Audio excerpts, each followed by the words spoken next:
Hey, everybody, I'm Dr. Seth, clinical psychologist Dr. Seth Meyers. Have you ever heard the term gray divorce? Maybe you've heard of it. It's something that's kind of come into popularity more in recent years. But gray divorce refers to the increasing trend of people 50 and older who have been in long term marriages to divorce. You might ask yourself, why might that be? Why might more and more couples who have been married for many, many years decide when they're older to actually take the step and get divorced? Certainly, when you're older, a lot of people could think that it's scarier in some ways. There may be fears about getting older and being alone and needing more help. People may feel understandably that to be single, that they may need help and they may not get it.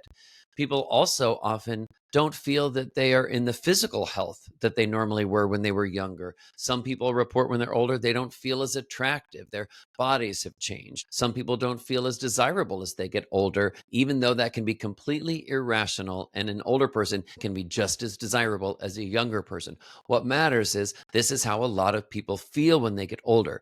So it is interesting to note that this is becoming more of a common practice. Gray divorce. Just as an example, I'll cite a few statistics. Between the years of 1990 and 2010, in that 20-year time span, the gray divorce rate in the United States doubled.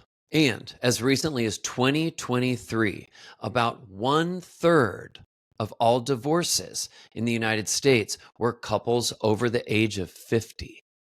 Over the age of 50. That's really wild when you think about it. Now, one of the reasons that it's important for us to talk about and to think about, and for you to really reflect on deeply if you're considering divorce yourself at this age, is how it's going to impact you. And one of the impacts is often financial. So the truth is, research shows that divorce impacts women differently than men. Women, for example, experience a 45% decline in their standard of living compared to 21% for men, according to research. So, if this is you, if you are over 50 and you are really seriously thinking about divorce, odds are that you have felt unhappy or frustrated or have felt like significant needs of yours have gone unmet for a long time.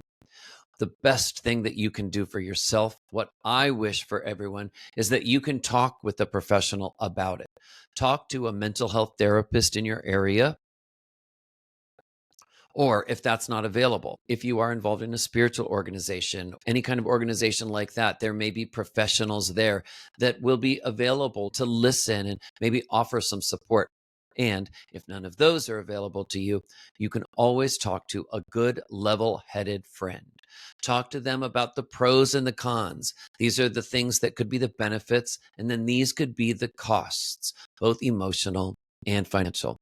I hope this video has been helpful, and if it has, you can check out my whole library of videos here on my YouTube channel, Insight with Dr. Seth.